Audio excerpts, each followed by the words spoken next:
આજની ધર્મકથા।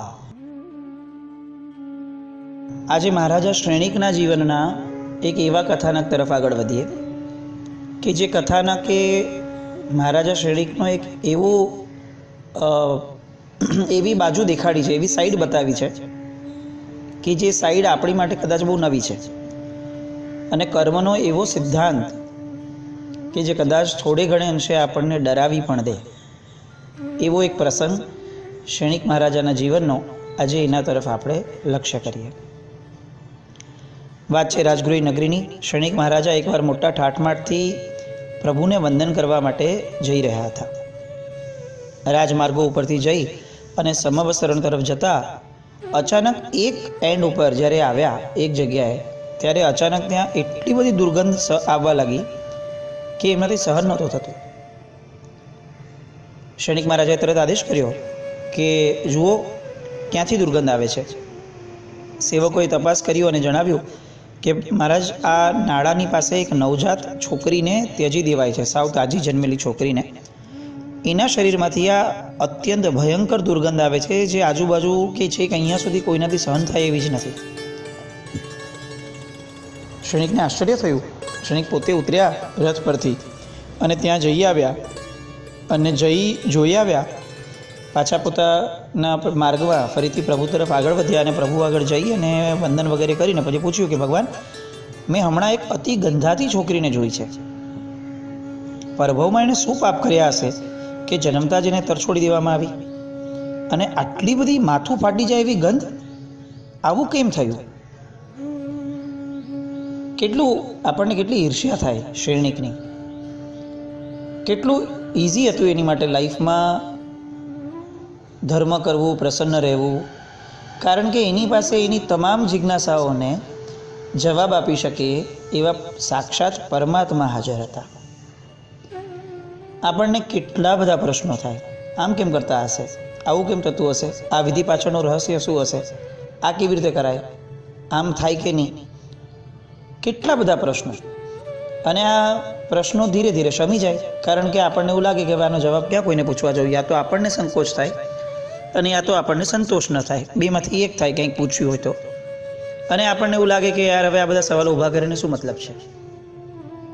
ત્યારે આવા બધા લોકોની પુણ્યની સખત ઈર્ષ્યા થાય, કેવું પુણ્ય લઈને જન્મેલા કે જવાબ આપવા માટે રેડી રેકનર તરીકે ડાયરેક્ટ પરમાત્મા પોતે હતા એ લોકોને। જો કે શાસ્ત્રોનું માનીએ તો આપણે પણ આવા ઘણા બધા ભવો કરીને આવ્યા છીએ, પણ મે બી આપણું શ્રદ્ધાન એટલું મજબૂત ન હતું। આપણને અત્યારે જેમ ગુરુ ભગવંતો ઉપર ડાઉટ જાય છે કે એમણે કીધું એ બરાબર હશે કે નહીં, શાસ્ત્ર પાઠ સાથે માંગીએ, ઘણી બધી વસ્તુ કરીએ, એમ કદાચ આપણે ભગવાન ઉપર પણ એ ટાઈમે ડાઉટ કર્યા હશે કે હવે ભગવાન તો બોલે પણ એવું કંઈ થોડી હોય કાંઈ। શ્રેણિકે અહીંયા પૂછ્યું અને તરત જ એને પરમાત્માએ જવાબ આપ્યો કે રાજાની અહીંયા નજીકમાં વાણિજ્ય ગ્રામ નામનું એક ગામ છે, ત્યાં ધનમિત્ર નામનો શેઠ રહેતો હતો ને ધનશ્રી નામની એક છોકરી હતી। એનો પોતાનો લગ્નનો પ્રસંગ હતો અને લગ્નની બધી તૈયારીઓ ચાલતી હતી। એમાં અચાનક એક મુનિરાજ એમના ઘરે બોરવા પધાર્યા। એટલે શેઠે દીકરીને કીધું કે જો આટલો સરસ અવસર છે, સુપાત્રદાનનો આવડો મોટો લાભ મળે છે, સાહેબ પોતે પધાર્યા છે, તો આવ બેટા, તું સાહેબને બોરાવવા માટે આગળ આવ। હવે ધનશ્રીએ ત્યારે એકદમ નાહી ધોઈને સરસ કપડાં પહેરી અને બધા પરફ્યુમ જેવું સુગંધી પદાર્થો એને બધા લગાડી દીધા હતા। એને અંગ ઉપર બધા ચંદન વગેરેના વિલેપન પણ કર્યા હતા, જેની મહેક બહુ જ મોટી, બહુ જ એમ વિશાળ રીતે આવી રહી હતી। હવે મહારાજને બોરાવવા માટે રસોડામાં ગઈ। મહાત્માના કપડાં તો મેલા, પરસેવાવાળા, અને શરીરમાંથી એને દુર્ગંધ આવવા લાગી, કારણ કે એને જે વધારે પડતી સુગંધ લગાડેલી, એ સુગંધોના કારણે હવે એને મુનિરાજના દેહમાંથી આવતી જે છે ઓરા, એને દુર્ગંધ લાગવા લાગી। યુવાન અવસ્થા, લગ્નનો દિવસ, એટલે શરીર કરતાં વધારે માથું ચકી ગયું હોય, અને એના કારણે આવો બધો વિચાર બહુ લાંબો ચાલ્યો અને એ હદ સુધીના વિચાર પર પહોંચી ગઈ કે આ મુનિ કેવા ગંદા છે, કેટલી વાસ મારે છે, શરીર અને કપડાને આ બધું ચોખ્ખું રાખતા હોય તો આ જો હું કેટલી સુંદર તૈયાર થઈ છું, આટલી સરસ મારો પ્રસંગ, આટલો સરસ, હું પોતે આટલી સરસ તૈયાર થયેલી, આટલું વાતાવરણ મગમગાઈને થતું છે અમારા ઘરનું, અને આ મહારાજે આવી અને એમની દુર્ગંધથી બધું બગાડી દીધું. વિચાર હતો એટલે કંઈ છતો ન થયો, કોઈને કહેવાયો નહીં. પોતાની સાથે જ લઈ અને પોતે પોતાનું નોર્મલ જીવન વ્યતીત કરી અને કાળ કરી ગઈ. પણ કોઈ પણ વિચાર, માનસિક વિચાર પણ એ આપણા પોતાના આત્માથી તો છુપાતો છે નહીં, કર્મસત્તાથી તો છુપાતું છે નહીં, અને એટલે એનું ફળ તો એને નિશ્ચિતપણે મળે જ. અને એટલે આલોચના કર્યા વગર મૃત્યુ પામી. એના કારણે અત્યારે આ નગરની એક ગણિકાની કુક્ષીએ એ ગર્ભમાં આવી, અને ગર્ભમાં આવી અને ગણિકાએ બહુ જ પ્રયત્નો કર્યા કે ગર્ભપાત થઈ જાય, પણ છેવટે ન થયો, કારણ કે આનું કર્મ બહુ જ પ્રબળ હતું. અને હમણાં જ એનો જન્મ થયો, અને એ ગણિકાની ત્યાં આ દુર્ગંધ સહન ન થઈ, એટલી ભયંકર દુર્ગંધ મારતી એનો દેહ હતો કે સહન ન થતાં એ ગણિકાના દાસીએ હમણાં જ એને અહીંયા તરછોડી દીધી છે. વિચારણા કેટલીક ક્ષણોની, અને ફળ કેટલું મોટું. આપણા જીવનમાં પણ મહાત્માઓ માટે મહાત્માના ગોચરી, મહાત્માની વેશભૂષાઓ, મહાત્માઓની અવસ્થાઓ, આ બધા માટે આપણે સુજ્ઞ છીએ, સારા ઘરના છીએ, નાનપણથી આપણા ઘરોમાં ધર્મ છે, એટલે આપણને કોઈ દિવસ બહારથી આવો શબ્દ બોલવાનું મન થાય એ વસ્તુમાં શક્યતા જ નથી. પણ આપણે બસ એક કલ્પના કરીએ કે આપણી આ જનરેશન જે અત્યારે જન્મી છે, કે જે ડીઓ અને પરફ્યુમ વગર જીવવાનું શક્ય જ નથી એવું માનીને ચાલી રહી છે એડવર્ટિઝમેન્ટના કારણે, આ જનરેશન મહાત્માઓ સાથે કેટલી મિક્સ થશે. આ જનરેશન મહાત્માઓ માટે આવો બધો ભાવ નહીં કરે એની ગેરંટી ક્યાં આપણે રાખી શકીએ? કારણ કે એ જે રહે છે એ માહોલમાં, એમાં કોઈ સંતો પ્રત્યેના સદભાવવાળા વ્યક્તિઓ તો હોવાના જ નથી. કારણ કે આ તો આજનું એજ્યુકેશન છે કે જેણે ખાલી મતીને ભ્રષ્ટ જ કરવાનું કારણ કર્યું છે. તો એ બધા જ લોકો, આપણી જનરેશન, આપણા ઘરના દીકરાઓના મગજમાં આ મહાત્માઓ પ્રત્યે આવા બધા વિચારો, આવા શબ્દો એ નહીં ઘૂસેડે. અને આ ડિયોડ્રન્ટના રવાડે ચડેલી આપણી જનરેશન એ મહાત્માના અંદરની પવિત્રતાને, એ પવિત્રતાની સુગંધને જો નહીં સ્પર્શી શકે, તો પછી આવા કર્મો એ કેટલા સહજ રીતે બાંધી લેશે. જરૂરી એ છે કે જે ભાવ આપણામાં જરા પણ નથી એને આપણે એક જનરેશન સુધી કમસે કમ એને પહોંચાડીએ. આજે આપણા ઘરોમાં ધર્મ થાય છે, વડીલો કરે છે, વડીલોની પછીની જનરેશન પણ કરે છે, પણ આ જનરેશનને જાણે આપણે સ્વીકારી લીધું છે કે આ બધું નહીં જ કરે, અને બહુ મામૂલી પ્રયત્નો પછીથી આપણે છોડી દઈએ છીએ કે હવે એ લોકોની સ્કૂલ છે, એ લોકોનું આ છે, હવે આ મોડર્ન જનરેશન છે, એ બધું ક્યાં કરશે? કેમ એવું? આગળની જનરેશનને જો એમના મા બાપોએ છોડી દીધી હોત તો આજે જે થોડો ઘણો પણ ધર્મ પાસ ઓન થયો છે એ થયો હોત. કદાચ આપણી મેથોડોલોજી આપણે બદલાવવી પડે, એવું બની શકે. પણ આપણા ઘરનું એક નાનકડામાં નાનકડું વ્યક્તિ પણ સાધુ સાધ્વી ભગવંતો પ્રત્યે, પરમાત્મા પ્રત્યે ઉછળતા બહુમાનવાળું ન હોય તો કઈ રીતે વડીલોને ચાલે? આ એવો દેશ છે કે જે દેશમાં બારે ખૂંટે બંધાયેલી ગાય પણ નૌકારસી કરે, આવું લોકો વિચારતા. અને આજે એ સ્થિતિમાં છીએ કે આપણા ઘરના બાળકો નૌકારસી, મુઠસી, ચોવિયાર આ બધામાંથી વહી ગયા. ફક્ત એ નુકસાન છે એવું હું નથી કહેતો, કારણ કે હું એવું માનું છું કે કેટલીક વસ્તુઓમાં આપણે બધા બહુ જડ થઈ ગયા છે કે ધર્મ તો નિવૃત્તિમાં થાય, આ ભણવાની ઉંમરમાં થોડી ધર્મ થાય. પણ એના કરતાં સૌથી ભયંકર મોટું નુકસાન એ છે કે માનસિક રીતે આ લોકો કંગાળ થઈ ગયા છે. એ લોકો પાસે કોઈ વિચારધારા જ નથી. એને જે દેખાય છે એ જ સાચું, અને જે લોકો કહે છે, જે સેલિબ્રિટીઝ કહે છે, જે હીરો હિરોઈન કરે છે એ જ સાચું. આ પાપ સૌથી ભયંકર છે. એ કદાચ આજે ચોવિયાર નથી કરતો, એનો ઉદય આવશે અને 25-50 વર્ષ પછી ચોવિયાર કરે એ પણ શક્યતા.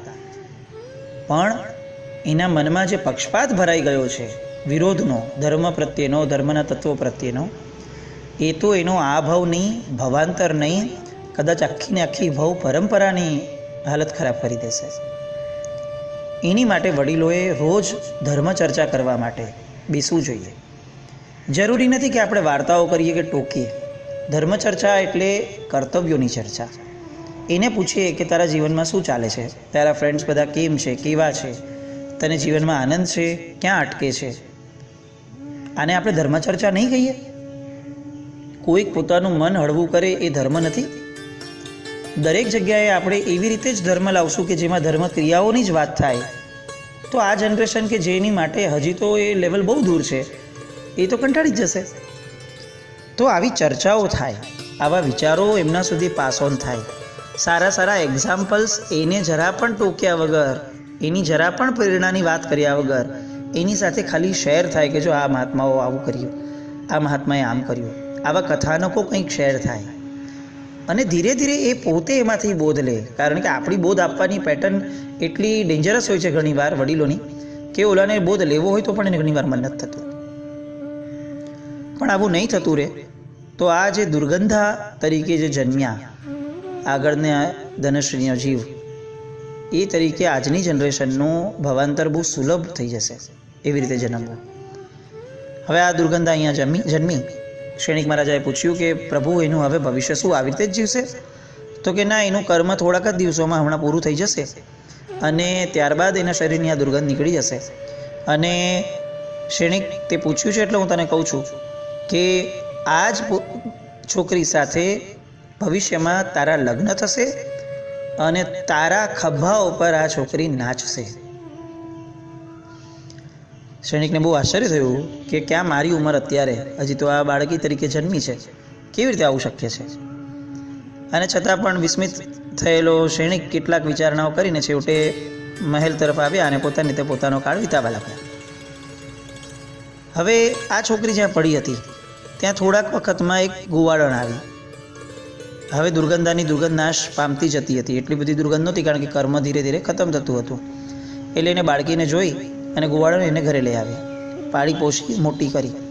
એનું રૂપ અને લાવણ્ય એકદમ ખીલવા લાગ્યું અને યૌવન બહુ સારું હતું કારણ કે એને સુપાત્રદાન તો કર્યું જ હતું. મનમાં દુર્ભાવ કર્યો તો આ એનું પાપ હતું, પણ સુપાત્રદાનનું પુણ્ય તો ઊભું જ હતું.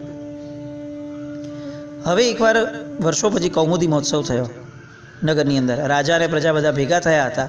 અભયકુમાર વગેરે બધા જ ભેગા થઈ અને આ ક્રીડાઓ બધા આખા નગરજનો કરતા જોતા એમાં અચાનક શ્રેણિકની નજર આ કન્યા પર પડી અને પ્રભુએ જે કીધેલું એ રીતે શ્રેણિકનું એ કર્મ એને અત્યારે ઉદયમાં આવ્યું.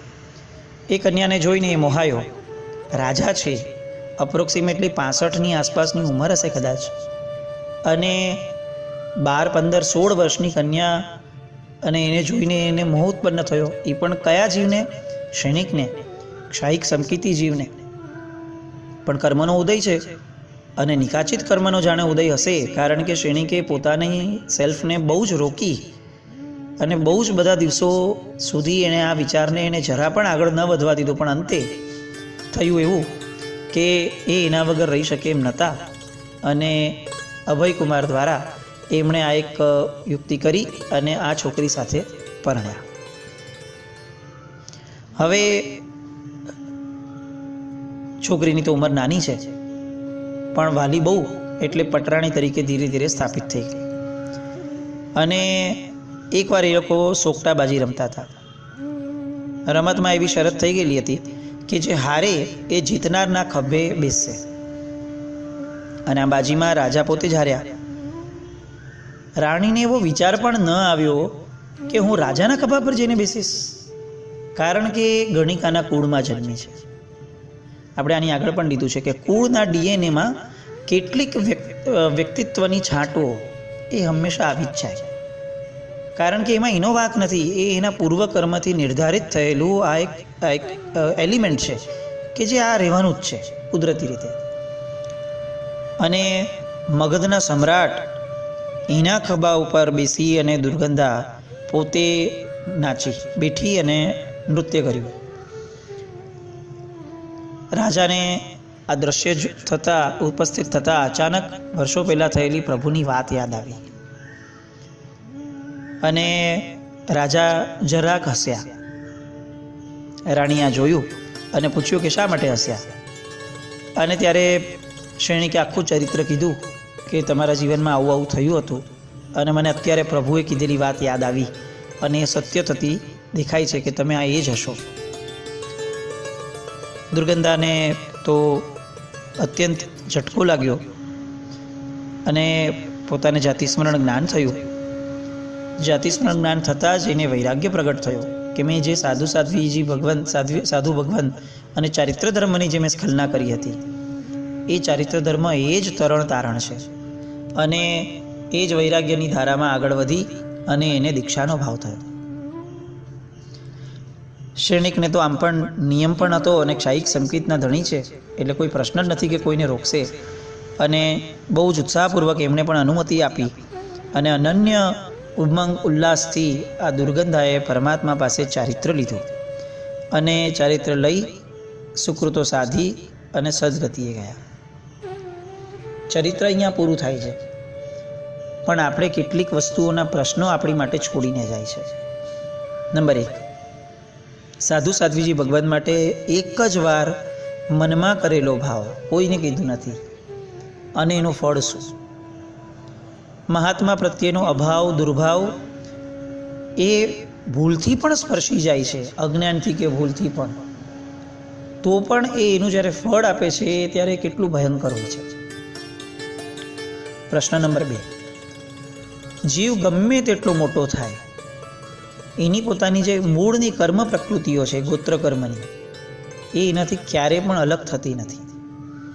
તો પછી આપણે કયા બેઝ ઉપર આપણા બાળકોને ગમે તેવા કુળમાં જન્મેલા લોકોની સાથે વધુ પડતા વ્યવહારની અંદર છૂટ આપીએ છીએ? પ્રેક્ટિકલી આપણે પણ સમજીએ છીએ કે આપણે જ્યાં રહ્યા છે ત્યાં બધાની સાથે હળીમળીને રહેવું એ જ ઇષ્ટ હોય છે અને એમાં કરવામાં કશો વાંધો નથી. પણ વધુ પડતા વ્યવહાર, જે ઘરોની અંદર નોનવેજ ચાલતું હોય એ ઘરોમાં આપણો બાળક જાય અને એમને ત્યાં જઈ અને ભલે વેજીટેરિયન ખાય પણ એ જ પાત્રોમાં ખાય.